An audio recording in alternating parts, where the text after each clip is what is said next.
आइए सर, जय सर, आइए। जिंदाबाद जिंदाबाद।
बाबा साहब और अन्य सभी महापुरुषों को नमन करते हुए आज हमारे एसोसिएशन जोनल कार्यालय में पधारे हुए हमारे राष्ट्रीय अध्यक्ष माननीय वैभव साहब, हमारे राष्ट्रीय महासचिव महामंत्री श्री अशोक कुमार साहब, आप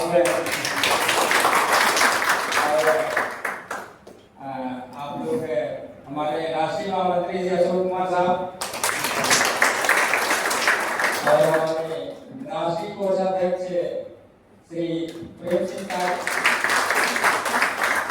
और हमारे एमडब्ल्यूआर के zonal working president Shri Vinod Meena जी,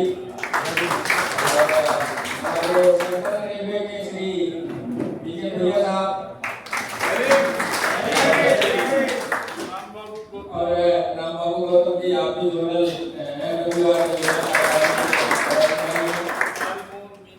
लाल मोहन मीना जी, आप भी एमडब्ल्यूआर से हैं। सभी का बहुत बहुत स्वागत है हमारे इस एसोसिएशन के प्रांगण में। सर्वप्रथम हम अपने राष्ट्रीय अध्यक्ष और राष्ट्रीय महामंत्री तक से अनुरोध करेंगे सर्वप्रथम बाबा साहब और भगवान बिरसा के चित्र पर माल्यार्पण शुरुआत करें।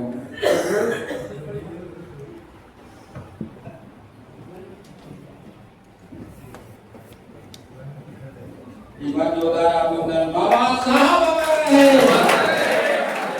बाबा साहब अमर रहे, बाबा साहब अमर रहे। ऑल इंडिया स्टेशनरी एम्प्लॉइज जिंदाबाद, जिंदाबाद, जिंदाबाद। ऑल इंडिया स्टेशनरी एम्प्लॉइज जिंदाबाद, जिंदाबाद, जिंदाबाद। माननीय वैभव साहब जिंदाबाद, जिंदाबाद, जिंदाबाद। माननीय अशोक कुमार साहब जिंदाबाद, जिंदाबाद, जिंदाबाद। माननीय प्रेम सिंह साहब जिंदाबाद, जिंदाबाद, जिंदाबाद। जय जय जय जय जय भीम, जय भीम, जय भीम। साथियों, हम बाकी और अपने हमारे जो एसोसिएशन के पुरोधा हमारे आरडीएसओ के सागर साहब को भी मैं इनवाइट करूंगा कि सर आप भी बाबा साहब और तथागत बुद्ध के चित्र पर पुष्प अर्पित करें।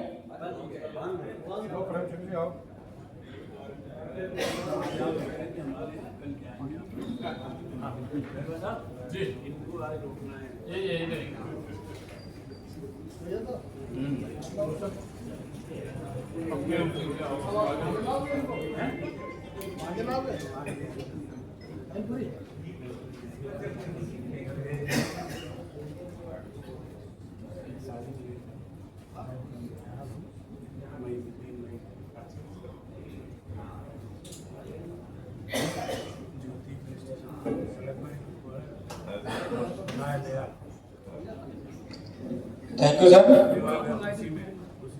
साथियों, हमारा एसोसिएशन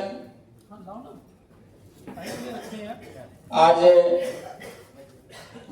जिस भी मुकाम पे पहुंचा है, जो भी अन्य जो हमारी कर्मचारी यूनियंस हैं उससे एक अलग मुकाम अगर हासिल किया है तो वो हमारे राष्ट्रीय अध्यक्ष श्री बरवा साहब और राष्ट्रीय महामंत्री श्री अशोक कुमार साहब के निरंतर प्रयासों और अथक मेहनत का परिणाम है। तो एक बार जोरदार तालियां आप दोनों के जो भी है धन्यवाद हो कि आप लोग दिन रात, अभी हम लोग तो शायद आप लोग अवेयर नहीं होंगे, हम लोग अवेयर हैं कि समझ लीजिए कि अगर महीने में 30 या 31 दिन है तो वो 30 दिन चलते रहते हैं। पूरे इंडिया में जो हमारी कारखानियां हैं उनको जो है तरह तरह से मार्गदर्शन करने के लिए निरंतर जो है प्रयासरत रहते हैं। आज बहुत सारी चीजें हैं, शायद आरडीएसओ में सबसे ज्यादा लाभान्वित हमारे लोग हुए जो हमारा अपग्रेडेशन में जो रिजर्वेशन का मामला रहा, तो बोर्ड से एक 2 लाइन की चिट्ठी आ गई थी कि इसमें जो है लागू नहीं होगा। तो उसको हमारे जो केंद्रीय कार्यकारिणी हमारे माननीय राष्ट्रीय अध्यक्ष और महामंत्री जी के संज्ञान में जो ही मामला आया उसके आप लोग पहुंचाते हैं, मतलब 2 दिन के बाद ही देखे चिट्ठी को हेल्डिंग अभ्यास करना पड़ा रेलवे बोर्ड को तुरंत ही।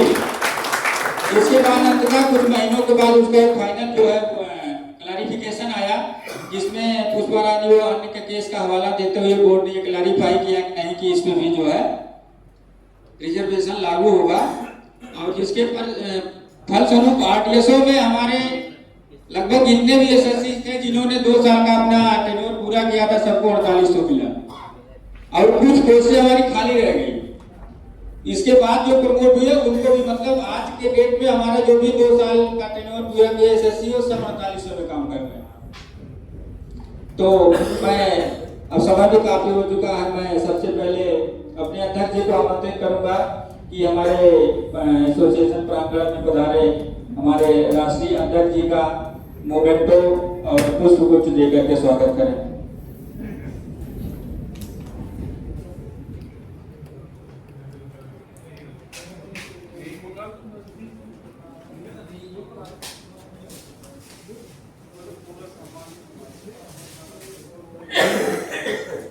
सभी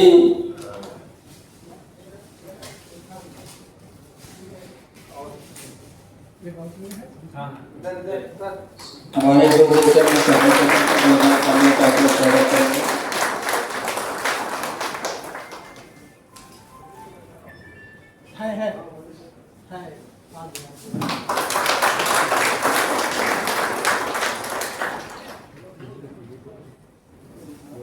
एक तथागत बुद्ध की प्रतिमा जो हमेशा, और अब मैं स्वयं अपने राष्ट्रीय महामंत्री सर का स्वागत करना चाहूंगा।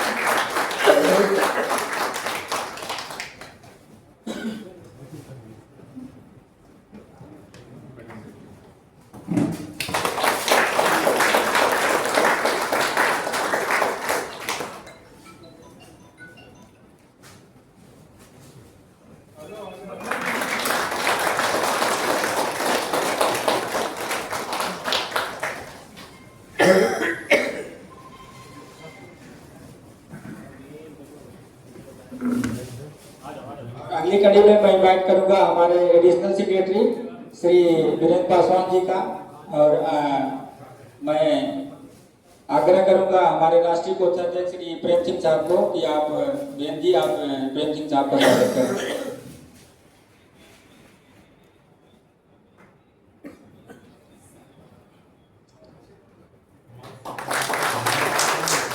साथियों, आप लोगों को आज मैं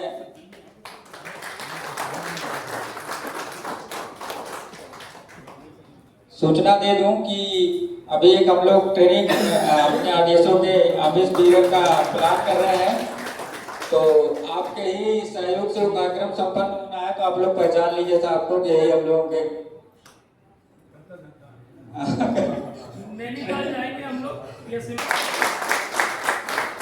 अगली कड़ी में मैं आमंत्रित करूंगा हमारे वर्किंग प्रेसिडेंट श्री रोशन कंडोला जी।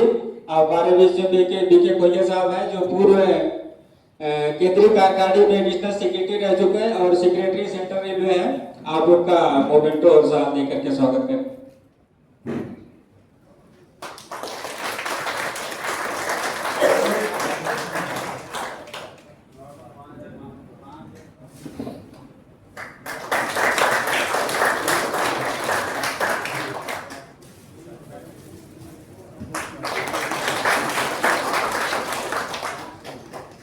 और अगली कड़ी में मैं इन्वाइट करूंगा श्री दिलीप कुमार जी को कि आप आ गए हैं, और मैं हमारे बीच में विनोद मीना जी हैं जो कि NWR के डिविजनल सेक्रेटरी हैं और जोन के वर्किंग प्रेसिडेंट हैं। मैं उनको दिलीप जी को कहूँगा आप उनका स्वागत करें।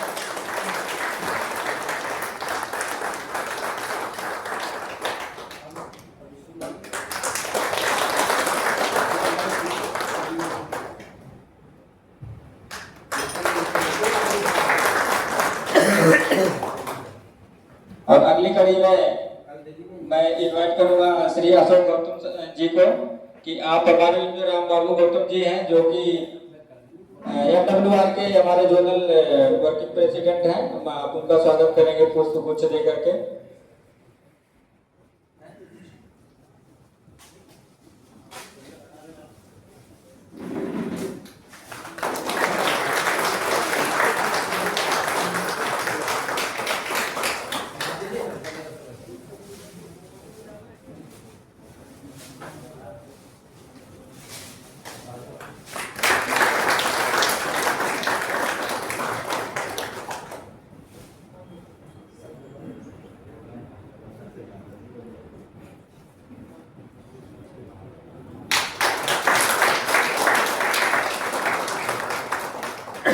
और अगली कड़ी में मैं इनवाइट करूंगा श्री दिनेश कुमार जी को कि आप आए और आप मीना साहब का स्वागत करें। राम और मिल्ला जी ले इधर ले आइए अजीत।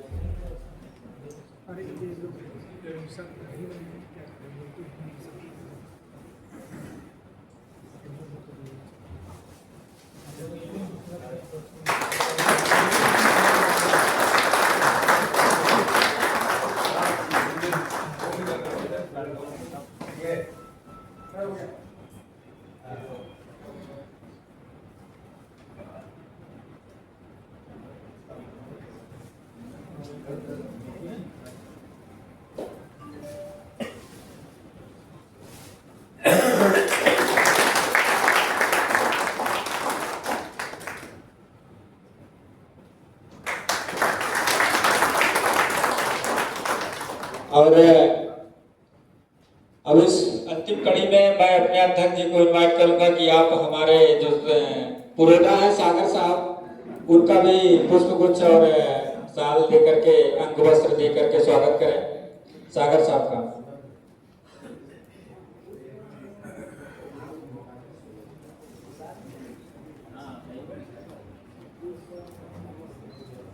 साथियों, आप लोग तो परिचित नहीं है सागर साहब से, ज्यादा कुछ बताने की जरूरत नहीं है। आवाज में आप भी वही मेहनत है जो कभी हम लोगों को उम्र में हुआ करती थी। आज आई थिंक 84 साल के हैं सागर साहब, 83 या 84 साल के। तो जय भीम के बहुत से हम लोग बड़े बड़े मंचों पे सुनते हैं, तो अपना ऑडिटोरियम भी कम से कम प्रणाम आकर जय भीम का उपयोग करते हैं। सर एक नारा लगा दीजिए, वही पुराना वाला।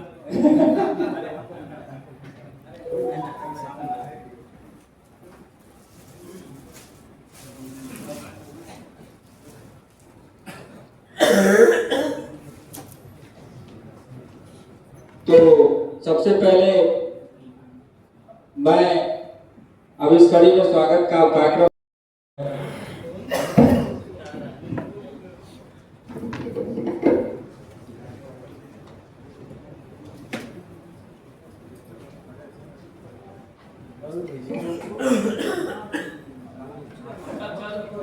हेलो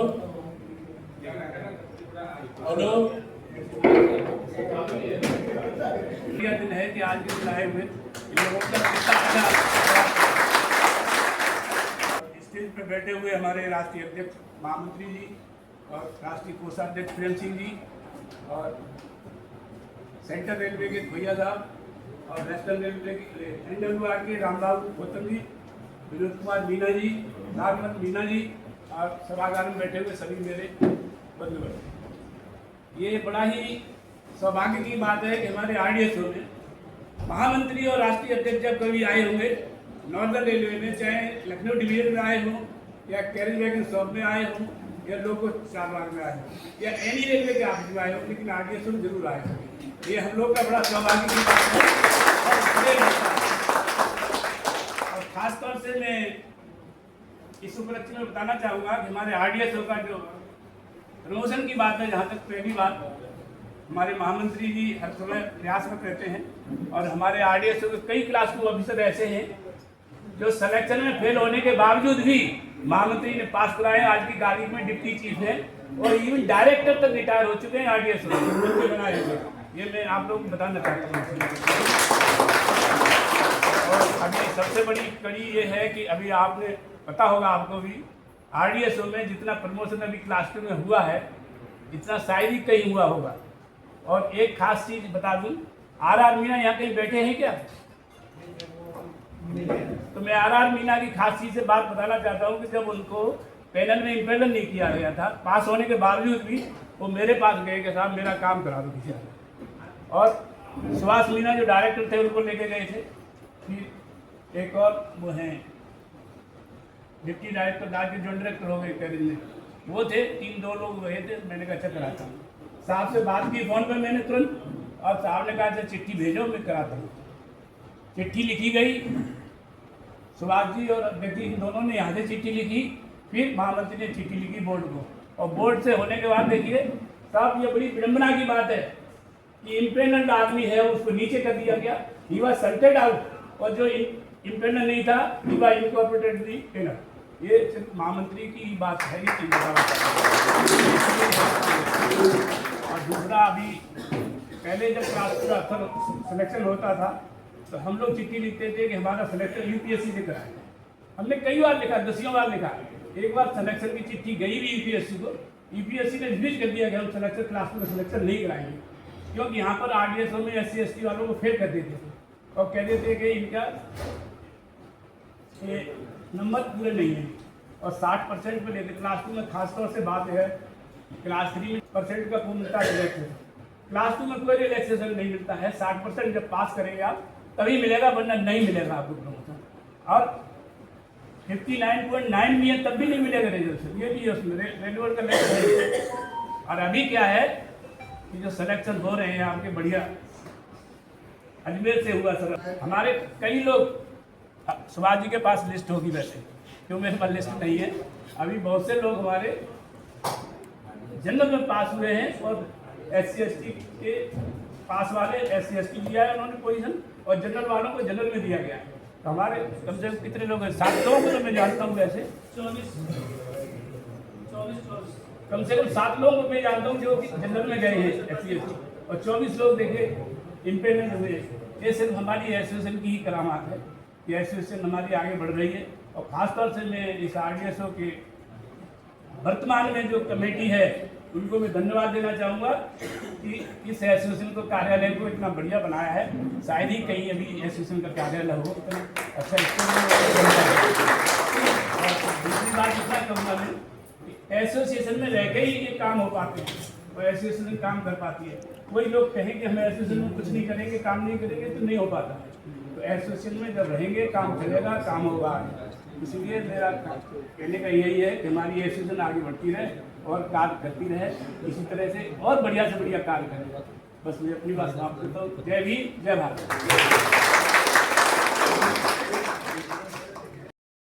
कि अभी मैंने पहले भी बताया था कि जब हमने मीटिंग की थी यहाँ पे, पर टोटल हमारे यहाँ जो प्रमोशन हुए ग्रुप बी के 70% में, उसमें से लगभग 40 वैकेंसी थी सारे डिपार्टमेंट को मिला करके, जिसमें से 23-24 हमारे SC और ST के लोग प्रमोट हुए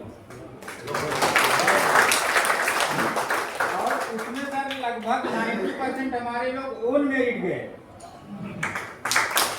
उसमें से केवल पर्सनल डिपार्टमेंट हमारा, जिसमें से 2 अनरिजर्व की सीटें, दोनों पे हमारे लोग प्रमोट हुए। इलेक्ट्रिकल डिपार्टमेंट में 4 सीटें, जिसमें से 3 हमारे लोग प्रमोट हुए। SMG डिपार्टमेंट हमारा, जिसमें 7 सीटें, 7 में से 5 लोग प्रमोट हुए हमारे लोग। और सर मैकेनिकल डिपार्टमेंट, जिसमें से 6 सीटें थी, जिसमें 2 हमारे लोग प्रमोट हुए, एक और मेरिट हुए, एक अपनी सीट पे हुए। तो इस तरह का हमारा स्टोर डिपार्टमेंट, उसमें 1 सीट थी, 1 में से 1 ही हुए, अपने ही हुए। तो इस तरह से सर लगभग 50 से 55% हमारे लोग ग्रुप बी के जब फेयर एग्जाम हुआ, कहने का मतलब कि फेयर एग्जाम हुआ, जब CBT हुआ तो हमारे लोग लगभग 55% हमारे लोग मतलब क्वालिफाई किए। सिविल डिपार्टमेंट में भी 10 में से 7 लोग जिसमें से हमारे 4 लोग ओन मेरिट और 3 लोग अपने रिजर्वेशन पॉइंट पे प्रमोट हुए। तो इस तरह से काफ़ी, तो साथियों समय काफ़ी हो चुका है, तो मैं अगली कड़ी में जो गतिविधियां हैं एसोसिएशन की, कैसा संघर्ष है, कैसे आप लोगों तक वो चीज़ें पहुंचती हैं, रिजर्वेशन का लाभ और चीज़ें जो सामाजिक स्थिति आपकी बेहतर हो रही है, वो कैसे संघर्ष होता है, उसके बारे में मैं इनवाइट करूंगा बताने के लिए हमारे राष्ट्रीय महामंत्री श्री अशोक कुमार साहब को। Please sir. ऊपर की तरफ। हाँ, हो गया होगा। हाँ। जय भीम। मैं सबसे पहले तथागत भगवान बुद्ध को नमन करते हुए वरिष्ठ भारत रत्न बाबा साहेब डॉक्टर भीमराव अम्बेडकर को नमन करते हुए हमारे बीच में बैठे हुए हमारे all India SC/ST railway employee केंद्रीय कार्यकारिणी के राष्ट्रीय अध्यक्ष श्री BL गहरवा जी, पास में ही हमारे वरिष्ठ एसोसिएशन के संस्थाओं सबसे वरिष्ठ हैं आदरणीय भाईया सागर जी, ऑल इंडिया SC/ST रेलवे के कोषाध्यक्ष Shri Prem Singh ji, central railway zone के जोनल प्रेसिडेंट खोया जी, संजीव गोयल जी, विनोद मीना जी, राम बाबू, सुभाष जी और सभी अन्य साथीगण, हमारे लखनऊ डिवीजन से भी डिविजनल प्रेसिडेंट अमन पासवान जी भी हैं। साथियों, जैसा कि आप सभी को पता है, मैं समझता हूँ इसमें बहुत सारे नए लोग होंगे। ये कार्यालय जब रामविलास पासवान जी रेल मंत्री थे, उस समय शायद रामविलास पासवान जी का दौरा हुआ था और सागर साहब ने उनसे संपर्क स्थापित करके एक ही दिन में ये कार्यालय आवंटित कराया था। और उसके बाद आज इस कार्यालय की जो रखरखाव है, मतलब इतना सुंदर और भव्य कार्यालय आप लोगों ने इसको तैयार किया है, इसके लिए मैं जोनल कार्यकारिणी है उनके तमाम साथियों को और अपने तमाम पदाधिकारियों को धन्यवाद देता हूँ।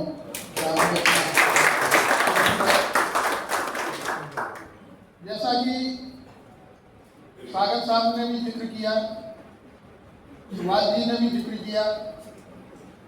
All India SC/ST railway employee association ने जब कभी भी इस देश के अंदर आरक्षण पर कोई प्रहार हुआ हो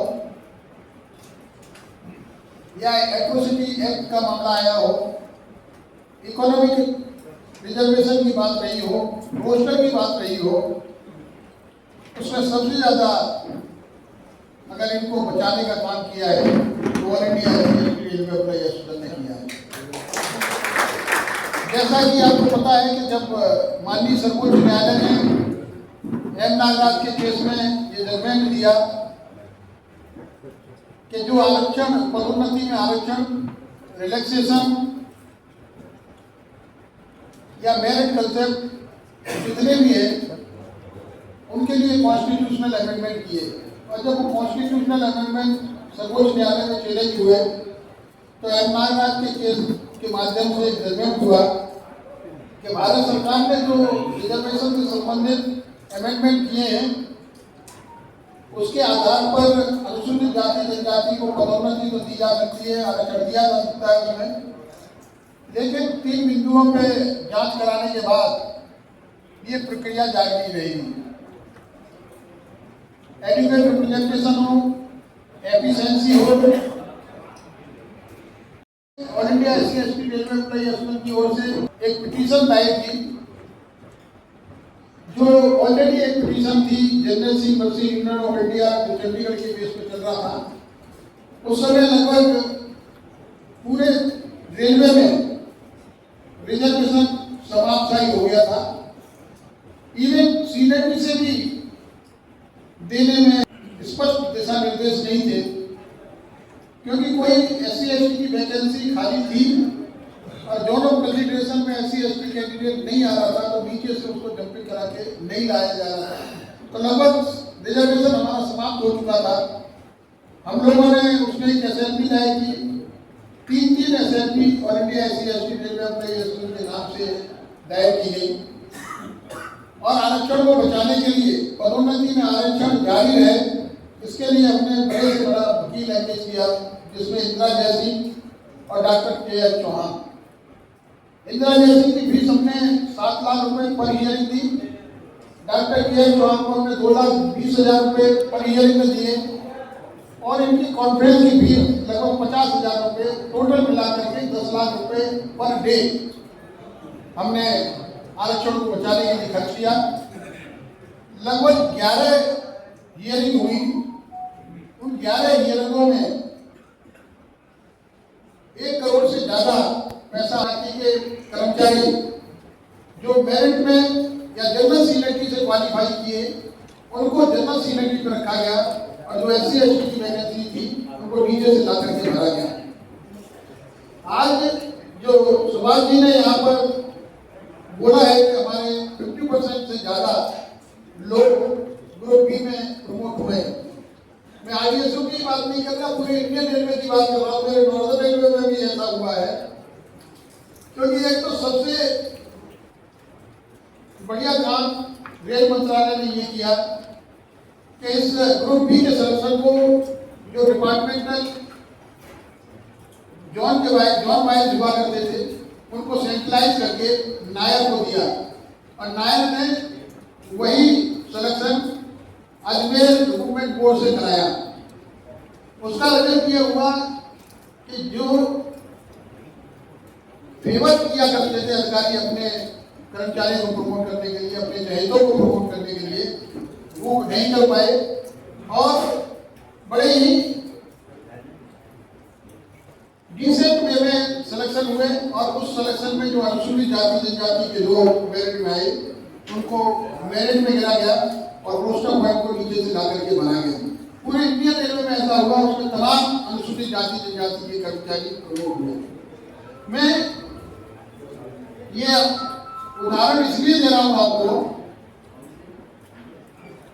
कि इसमें all India SC/ST railway employee association ने पूरी मेहनत करके करोड़ों रुपए खर्च करके आपके आरक्षण को बचाने का काम किया, और आपको प्रमोशन दिलवाने का काम किया।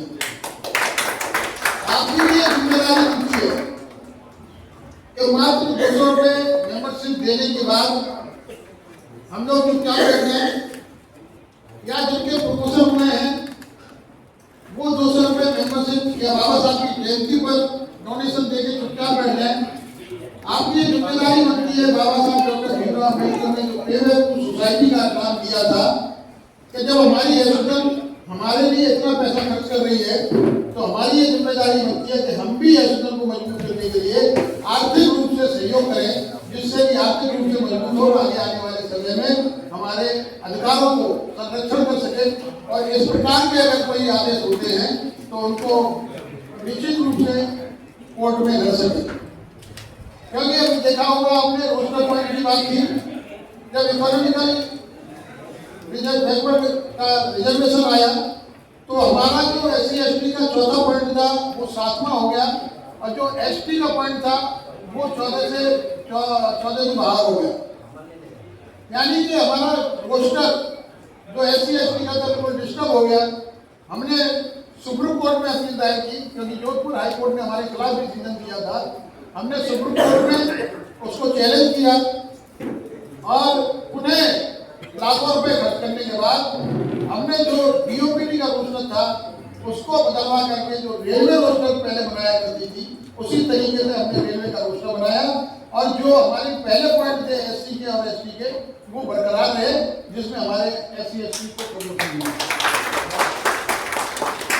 बहुत सारी चीजें पहले तो मैं आपके बीच में हम समय से आ जाते तो विस्तृत रूप से चर्चा की जाती।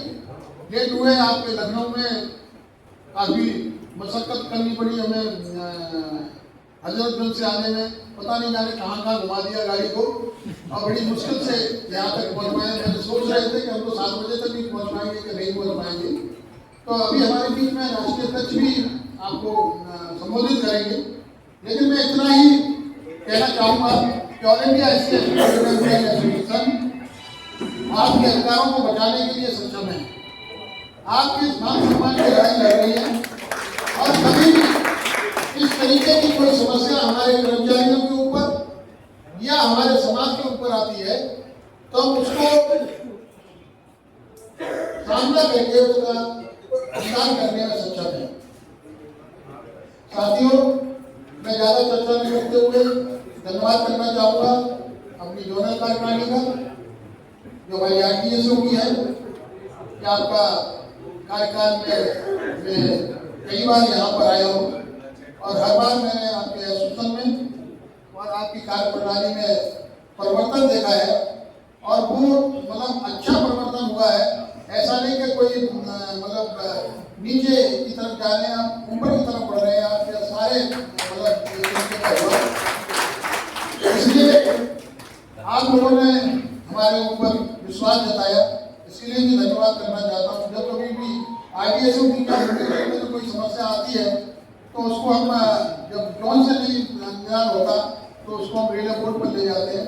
सागर साहब ने जैसे कहा कि हमारे जो मीना साहब थे, इन्होंने जोनल सेक्रेटरी प्रेसिडेंट और सागर साहब ने बात की, हमने बोला कि हमें लिख के भेजा, रेलवे बोर्ड से रिप्रेजेंट किया और रेलवे बोर्ड को समझाने में हम सफल हुए। अंत में रेलवे बोर्ड ने पैनल को रिवाइज किया और जो उन जगह पर कैंडिडेट प्रमोट हुआ था इसको प्रमोट करके मीना साहब को प्रमोट किया। ये बहुत बड़ी उपलब्धि है। बहुत कम पैनल रिवाइज होते हैं, बहुत कम पैनल में अल्ट्रेशन होता है। एक बार पैनल सर्कुलेट हो गया तो वो इम्प्लीमेंट होता है, बाद में उसको बैकलॉग वैकेंसी दिखा करके दूसरा सिलेक्शन में लेने की बात कर देते हैं। लेकिन ये सारा कुछ जो हम लोग कर पा रहे हैं वो आपकी सहयोग से, आपकी ताकत से हम लोग कर पा रहे हैं, और निश्चित रूप से आगे आने वाले समय में भी आप इसी तरीके से हम लोगों को सहयोग करते रहेंगे, अपनी जोनल कार्यकारिणी को मजबूत करते रहेंगे, क्योंकि आपकी जोनल कार्यकारिणी मजबूत होगी तो हमारा केंद्र मजबूत होगा, केंद्र मजबूत होगा तो हमारा पूरा संगठन मजबूत होगा, हमारे पदाधिकारियों को सम्मान मिलेगा, हमारे समाज को मजबूती प्रदान होगी। और अंत में मैं यही कहूँगा कि all India SC/ST railway employee association एकमात्र संगठन है पूरे देश के अंदर कर्मचारी अधिकारियों का कि जो रेलवे बोर्ड से मान्यता प्राप्त है, जिसको विधिवत रूप से 3 साल की प्रक्रिया 3 साल खत्म होने के बाद में वायरस की प्रक्रिया के आधार पर चुनाव होता है, और उस चुनाव को सर्टिफाई करता है जो भी ऑब्जर्वर होता है, और ऑब्जर्वर सर्टिफाई करने के बाद में रेलवे बोर्ड से सर्कुलेट होती है। ये प्रक्रिया सिर्फ all India SC/ST railway employee association में ही होती है। तो ये बहुत अच्छी चीज़ है, ये हेल्दी साइन है कि बायलॉज के हिसाब से हमारे चुनाव भी होते हैं, तो बायलॉज के हिसाब से हम लोग काम करने का भी प्रयास कर रहे हैं। और बायलॉज के हिसाब से आप लोगों को भी जिम्मेदारी बनती है कि जितने भी RDSO में हमारे मेंबर हैं उनको जो नहीं बने मेंबर उनको बताने का प्रयास करें कि हमारी all India SC/ST railway employee association हमारे अधिकारों की लड़ाई लड़ रही है, हमें भी उनके साथ सहयोग करके उनके हाथ मजबूत करना चाहिए। धन्यवाद। जय हिंद।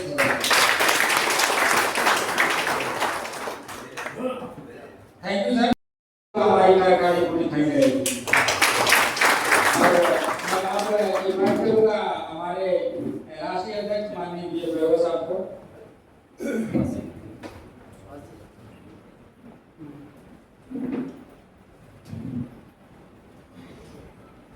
जय भीम साथियों, आज के इस कार्यक्रम में उपस्थित हमारी असम के राष्ट्रीय महासचिव अशोक कुमार जी, हमारे RDSO के पूर्व अध्यक्ष सबसे वरिष्ठ श्री YR सागर साहब, हमारे केंद्रीय कार्यकारिणी के कोषाध्यक्ष प्रेम सिंह जी, हमारे यहाँ विराजमान सेंट्रल रेलवे के हमारे जोनल अध्यक्ष टिकोया साहब, हमारे विनोद मीना जी नवद्वार के जोनल वर्किंग प्रेसिडेंट, और साथ साथ केंद्रीय कार्यकारिणी के पदाधिकारी और मंडल सचिव जयपुर, हमारे बीच में राम बाबू गौतम साहब जो जोन के सीनियर वाइस प्रेसिडेंट हैं और जयपुर मंडल के आप कोषाध्यक्ष भी हैं, हमारे जोनल प्रेसिडेंट संदीप गोयल जी, जोनल सेक्रेटरी सुभाष जी और इनकी तमाम जो टीम है, पदाधिकारी, पूरी जोनल कार्यकारिणी के उपस्थित साथियों, आप सबको मेरा सादर जय भीम।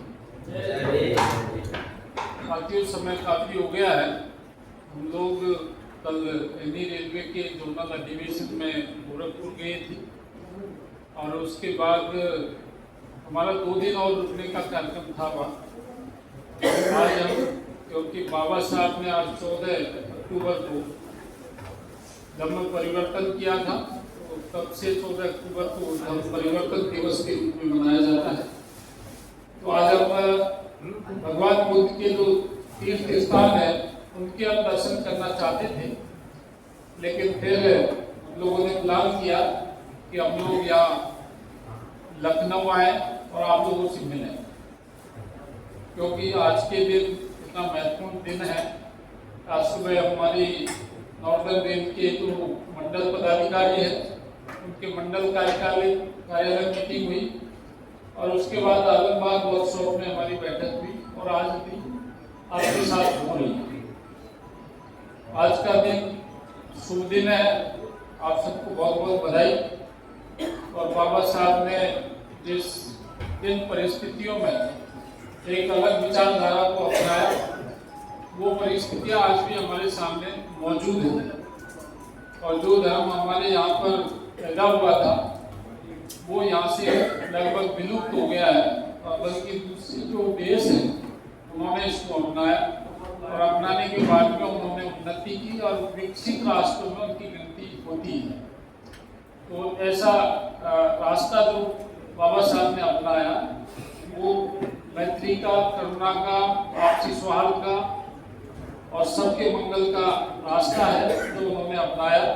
तो आज उनको भी याद करते हैं और भगवान बुद्ध को भी हम प्रणाम करते हैं, कोटि कोटि नमन करते हैं और अपने श्रद्धासुमन उनको अर्पित करते हैं।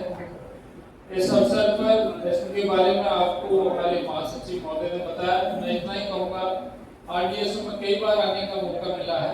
सर्विस में हम पहले भी आए थे जब सागर साहब थे, ऑफिस पहले भी था, अच्छा काम सागर साहब ने भी किया है अपने कार्यकाल में, लेकिन जब भी जो टीमें रही उन्होंने कुछ न कुछ अच्छा करने का प्रयास किया है।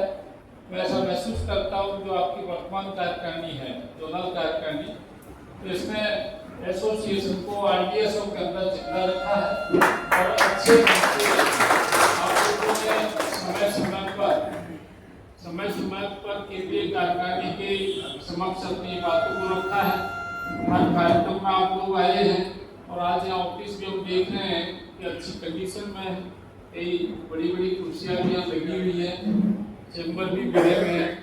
तो एक अच्छे लोग होते हैं, वो अच्छा ही काम करते हैं, तो इसके लिए मैं आप सबको बहुत बहुत बधाई देता हूँ।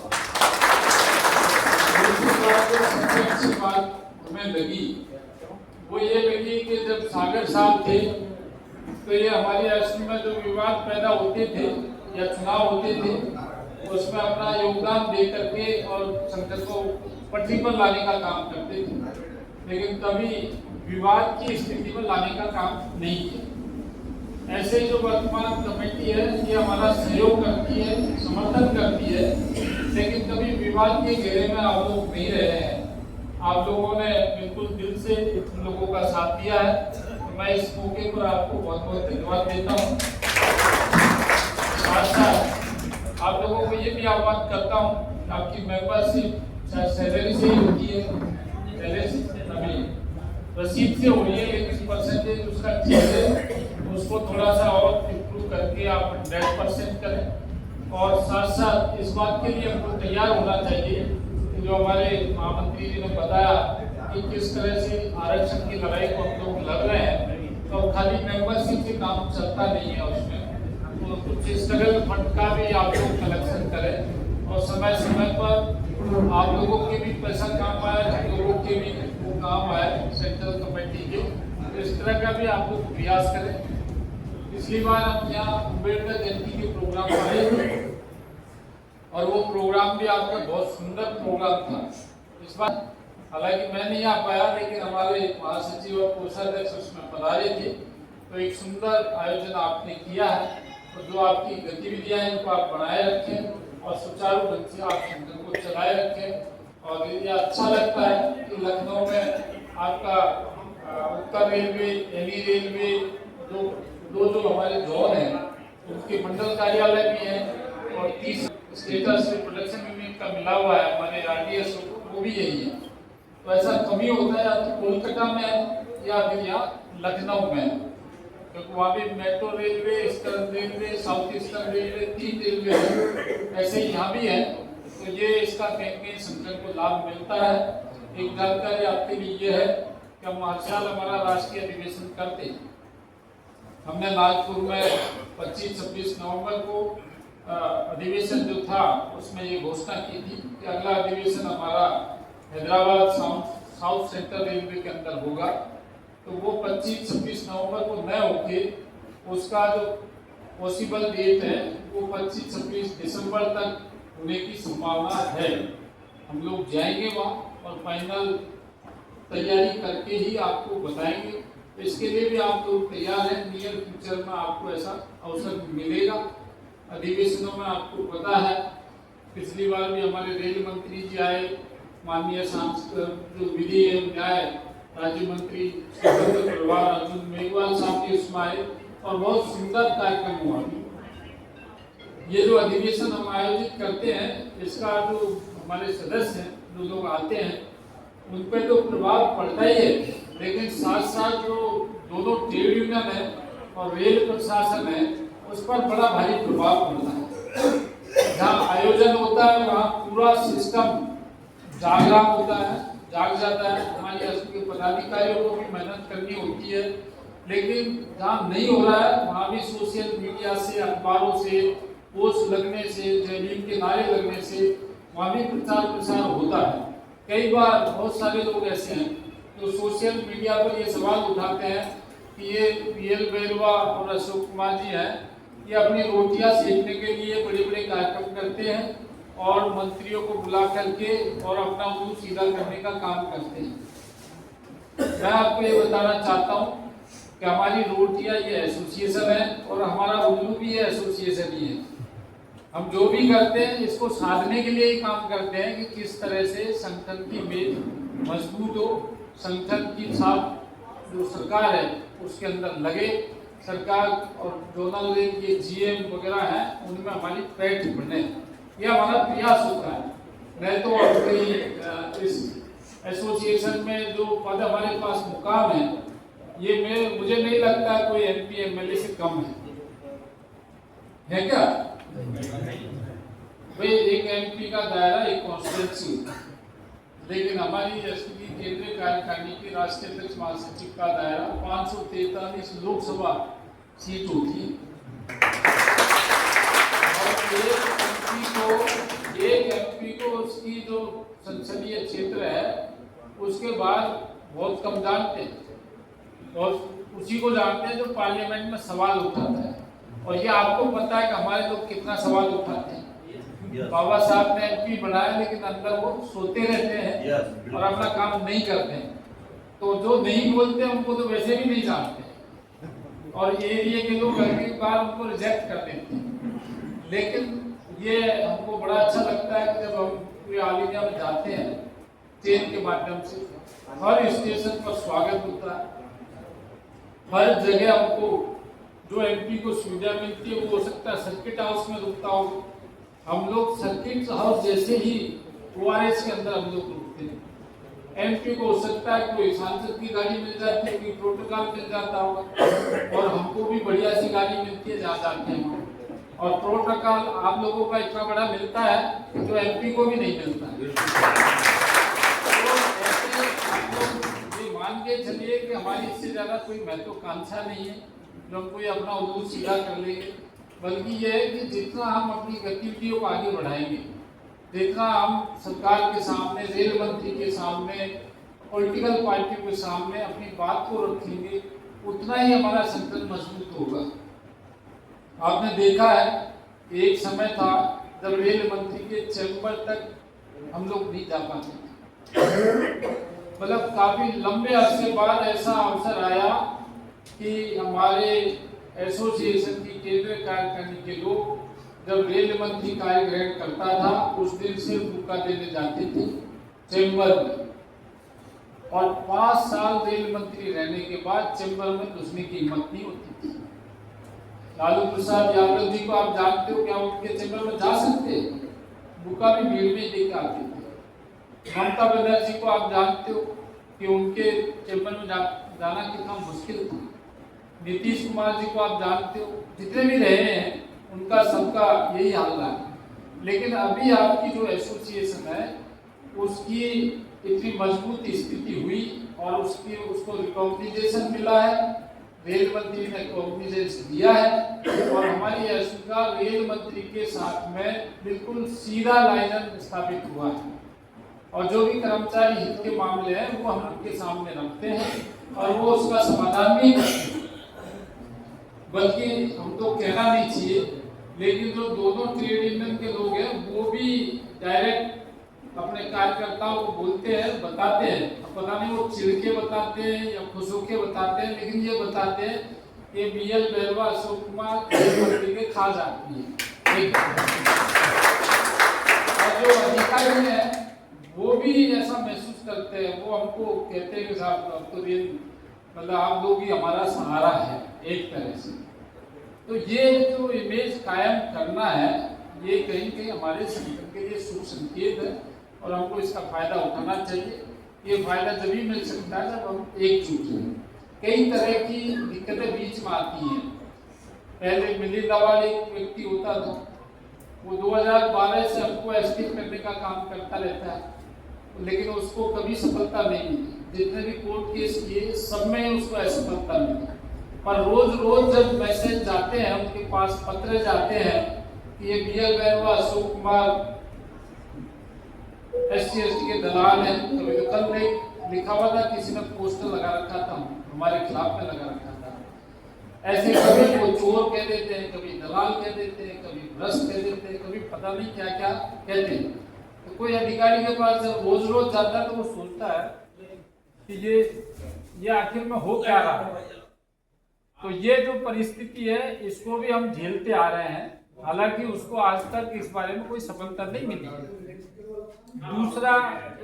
दूसरा अभी कुछ दिनों से, कोई बात नहीं, आवाज आ रही है। दूसरा अभी कुछ दिनों से हमारे यहाँ एसोसिएशन के अंदर एक बात चल उठी है और वो ये है कि हमारे इसको तोड़ने का काम किया जा रहा है। पहले तो मिली का बात तोड़ रहा था, अब हमारा कोई एक all India scheduled tribe railway employees के नाम से भी कुछ लेटर पैड छपवा करके कुछ कार्रवाई करते हैं लोग, और वो कमीशन में, ट्राइबल मिनिस्ट्री में, पार्लियामेंट्री कमेटी में, सब जगह रेल मंत्रालय को लिखते हैं और वो ये कहते हैं कि हमारी एसोसिएशन में जो शेड्यूल ट्राइब का रिप्रेजेंटेशन पूरा नहीं है, ये पूरा किया जाए। हमने कानपुर अधिवेशन के अंदर ये तय किया था कि ये 2 वर्गों का सेक्टर है, इसलिए इसमें प्रॉपर रिप्रेजेंटेशन होना चाहिए। लेकिन इलेक्टेड पोस्ट क्योंकि डेमोक्रेटिक वे में इलेक्ट होकर आती है, तो उनमें पिन पॉइंट नहीं किया जा सकता कि कौन सा पद ट्राइब का होगा, कौन सा शेड्यूल कास्ट का होगा, क्योंकि डेमोक्रेसी में कोई भी फॉर्म भर सकता है। पर जो हमारी नॉमिनेटेड पोस्ट है, वो नॉमिनेटेड पोस्ट में हमको प्रॉपर रिप्रेजेंटेशन मेंटेन करना चाहिए, ये हम लोगों ने तय किया, निर्देश भी जारी किए। लेकिन उसकी पालना सब जगह अच्छे ढंग से हुई नहीं, काफी जगह हुई है लेकिन सब जगह नहीं हुई। फिर जब ये पालना नहीं हुई तो मांगे उठी कि साहब इसमें रिप्रेजेंटेशन नहीं हो रहा, तो फिर हमारे तो अलग all India ST railway employees association बना देनी चाहिए, मतलब इसको मान्यता दो। मैं ये बताना चाहता हूँ कि पहली गलती तो हम लोगों ने की है कि हम लोग उसको पूरा नहीं कर रहे, लेकिन उसका प्रयास चालू है। ये इतना पुराना लंबा पूरा मामला जो है, क्योंकि संगठन में बहुत ही एक्सपीरियंस होल्डर जो अनुभवी लोग हैं वो जुड़े हुए हैं, अब उनको हटा करके और फिर नए लोग लगाने हैं परसेंटेज पूरा करने के लिए, प्रतिनिधित्व के लिए, तो उसमें थोड़ा समय लग जाता है। ये काम होगा, लेकिन यदि अलग से मान्यता मिल गई all India schedule tribe railway employees association के नाम से, तो देखिए आज हम 15.5% लोग हैं, टोटल 22.5% है, तब जाके हम इस आरक्षण की लड़ाई को लड़ रहे हैं। यदि हमारे टुकड़े हो गए तो शेड्यूल कास्ट का जो है वो 15% रह जाएगा और शेड्यूल ट्राइब का 7.5% रह जाएगा। अब पता नहीं शेड्यूल कास्ट 15% मिलके कुछ कर भी लेंगे तो 7.5% है वो बहुत कमजोर रह जाएगा, और होगा ये कि उनके कमजोर होने से उनके खिलाफ में यदि कोई कोर्ट के निर्णय आ गए एसटी का आरक्षण के बारे में, तो लागू शेड्यूल कास्ट पे भी होगा, क्योंकि रिजर्वेशन पॉलिसी दोनों की सेम है, अलग अलग नहीं है। तो एकजुटता में यदि बिखराव आएगा तो उसका नुकसान दोनों ही वर्गों को होगा।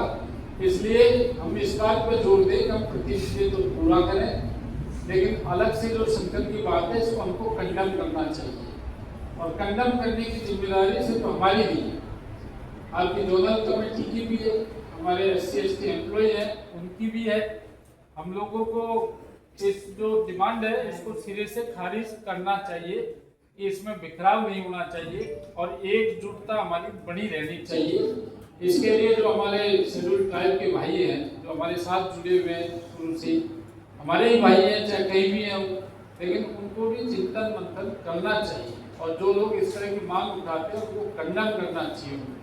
धीरे धीरे करके आपकी जितनी भी शिकायत है इसका समाधान होगा, लेकिन जल्दबाजी में यदि अलग होने गया तो फिर समाधान की कोई गुंजाइश नहीं रहेगी, बल्कि नुकसान ही होगा।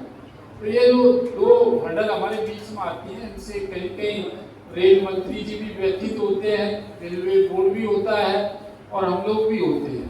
तो इनकी तरफ हमको सजग रहना चाहिए और सबको सावधानी पूर्वक काम करना चाहिए। आप लोगों ने स्वागत किया, आपको बहुत बहुत धन्यवाद। जय भीम सर। मीडिया के लोग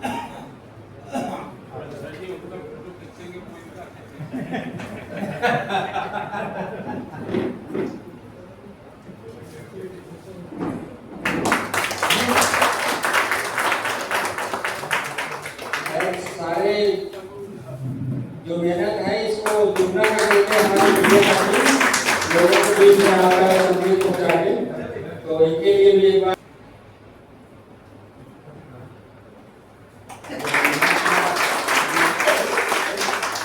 हमारी आर्टिकल चैनल से भी सुन सकते हैं। ये हमारी सारी एम्प्लॉय एसोसिएशन की है, वो पूरे इंडिया में ये कवर करते हैं, तो आप लोग इनके चैनल को शेयर कर दूंगा, ग्रुप में आप लोग सब्सक्राइब करें। और राजेश जी से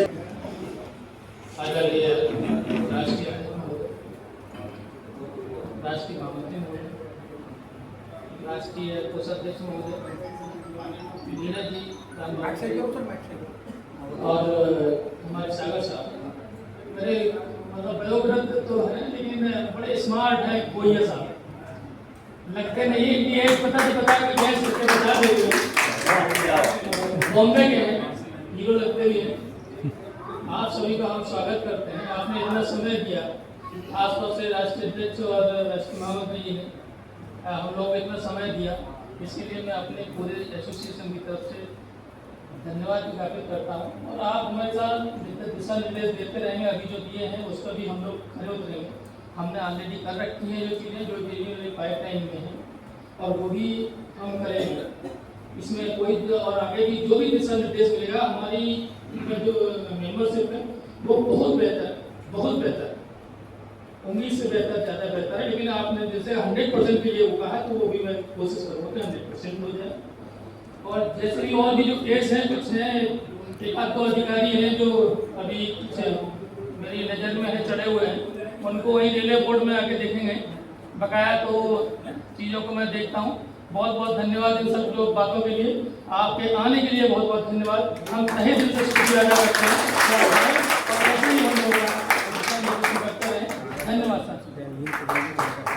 सागर साहब भी जय भी बोलेंगे सर, एक बार तो वो रह गया था।